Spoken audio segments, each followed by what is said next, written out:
We asked God to give us something that reminded us that we were part of the kingdom. But the other thing it did is it reminded us, too, that we didn't have to hammer the gospel into our customers or the construction companies we worked with or any of those folks. All we had to do was lift up Jesus. And he did the drawing. It was an incredibly freeing time. Now, we grew that company so that in South Dakota, there's not a lot of tall buildings. You've ever been out there, a lot of windshield time, beautiful places. So we grew the company to operate in 7 states in the upper Midwest, and I sold it in 1994. By the way, here's your other trivia. The tallest building in South Dakota actually goes down. And the reason you need to know that is it goes down to the Garden of Eden. So if you want to know where the Garden of Eden is, it's at the bottom. It's the bottom landing at Wind Cave National Park in Wind Cave in western South Dakota. And it's got 2 beautiful elevators that we installed. They hold 35 people, each one of them. They're huge. And you can go down and see this beautiful thing. But now you know the Garden of Eden is not in the Arab world.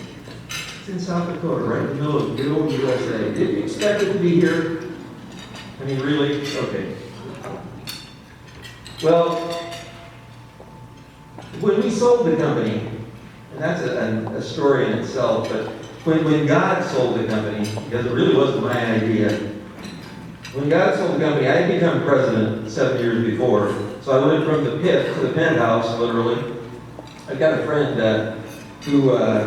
Wes Cantrell, who was the president of Lanier Worldwide. Lanier, the copier company. It was Lanier Copier Company when he took over, and it became Lanier Worldwide by the time he ended his tenure as the CEO.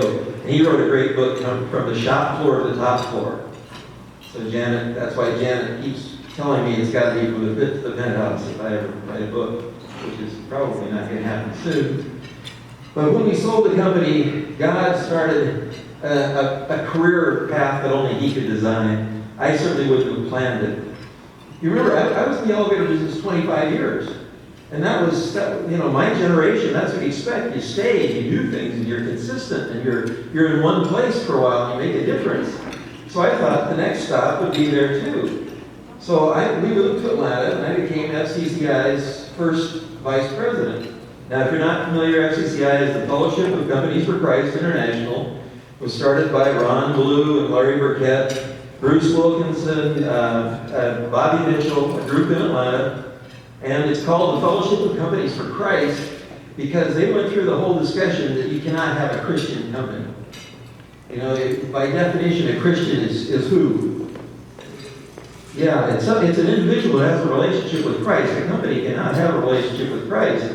So they originally named it the Fellowship of Christian Companies, but they discovered, after a lot of back and forth and great discussion, that it needs to be something different, and they became the Fellowship of Companies for Christ.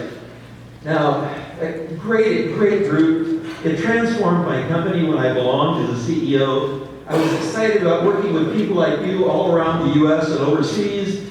And wouldn't you know, Christian organization, one Sunday afternoon, they called me into the office and they fired me. Have you ever been fired by a Christian organization? Sure caught me by surprise. Really caught my wife by surprise. I had never seen Janet so mad. Wow. But there's something really special about when your wife gets mad on your behalf. It was worth it just for that. Didn't see it coming, but looked for God in it all. And before long, remember, born in Colorado, worked in South Dakota, went to Atlanta. So what's the next logical progression for a career path? Well, with no more illusion that I'm picking the path, my next stop was in Beijing. And that figures, Colorado, Atlanta, Beijing. We started a company that did sports broadcasting, live sports broadcasting, and used it as a platform for exposing the Chinese viewing audience to Christians.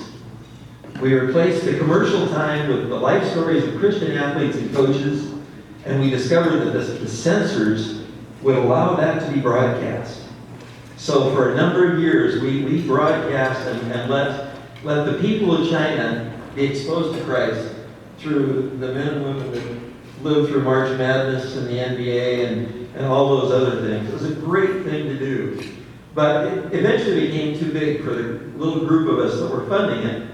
And it needed someone with more resources. So we handed it off to a couple of larger organizations.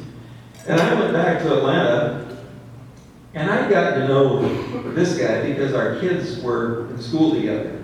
Any of you familiar with Robbie Zacharias? A couple of you are. You know, Robbie's an Indian guy. He's an apologist. He's one of the smartest men I've ever known. And he leads a team of people who go into the difficult places in the world to contend for the gospel, to speak to a culture that doesn't believe what you and I believe anymore, and to explain to them why a belief in Jesus Christ is really a rational thing to have. And it makes a lot of difference. So Robbie called me one day and asked to go to lunch, and he said, Doug, we need somebody on the team like you that can do some things that you can do in your connections to business. So all of a sudden, I'm going to work every day knowing everybody in the building where I'm going is smarter than me. Now, I was used to that at home. You know, my kids have made it really clear. I always knew I was dumber than Janet. She always scored better than I did in college.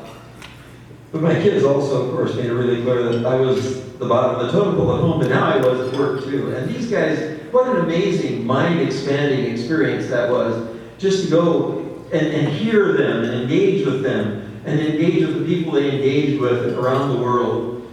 And there are stories I can tell you about that. But Robbie had some health issues, and that caused a cutback. And one of the things that cut back was what I was doing with them at that point. So we started to look for what's next. And the next thing that came along, again, I couldn't have planned this. For a long time in the marketplace movement, one of the most challenging things that we deal with is the challenge of connecting the marketplace and the church. And so I had an opportunity to work with a mega church in Atlanta that some of you may be familiar with. It's a church of about 10,000, and it's full of business leaders like you all. And for the next several years, next 8+ years, we sent over 200 business leaders every year overseas, not to build churches or schools or paint things or whatever. Nothing wrong with any of that.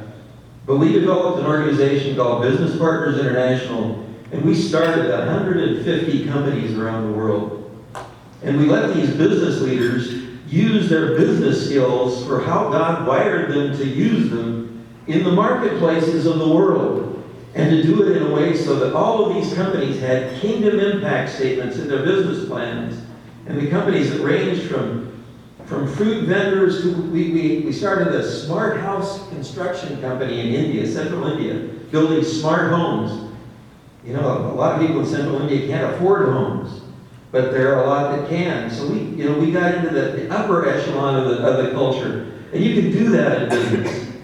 So we learned that through the church can get a vision for business and engaging the business with the world through the marketplace. And then I got a knock on my door one day, and it was a surprise, because a headhunter that Jamie knew came knocking on my door and said, FCCI is looking for a new CEO, are you interested? And I didn't have any desire to do any of that, but I've also learned that you don't say no to God. So he said, look, yeah, put my name in the hat, and we'll just follow it through, because I knew some of the other people they were looking at were far more qualified than I was. But lo and behold, before long, they came knocking my door again, and I sat down with the chairman of the board at Chick-fil-A, which is a normal place to meet. And I became the new CEO of FCCI, along with Christ at Work, Crown Companies, which is what they were known of in places like South Africa and in Europe, and Business Proverbs, which is an organization that we molded into the FCCI umbrella at that point. It was a great time. But the hard part of it was I became CEO in 2008. And you know what happened in 2008, right? Yeah, most of you know very distinctly. So I spent most of the years that I worked with FCCI helping CEOs like you figure out how in the world do you deal with the crisis of the crunch. And I could tell you stories about that, but I need to get to the other stuff. We mentioned the Whitfield Center. That was a great opportunity to create a model for developing the next generation of young leaders. And now I've got the privilege of working with Peter Chrysler and his way at work, which is the best tool I have ever seen for helping a company create a Christ-centered, caring corporate culture. When I sold my elevator company, the company that I sold to wanted my culture. That's what they paid for. They paid a higher multiple of earnings than any elevator company had ever sold to in the United States, and they paid for my culture, which they then used, and not my culture, God's culture. And they then used that culture to train their management people for the next decade or more. Even after I was gone, long gone, culture makes a difference, and it ripples. And by the time we sold the company, every CEO around us had come to know Christ, and their employees. But it's an amazing opportunity, and his way at work is a great tool. But now, the two things I want to get to. There are two lessons that I've learned through all of this stuff, and I wish I could unpack it more than I have, but the two things that have come to roost that are the reason that God's so powerfully working in the South Carolina Christian Chamber, and others like us across the country, is, first of all, it's all about God's kingdom.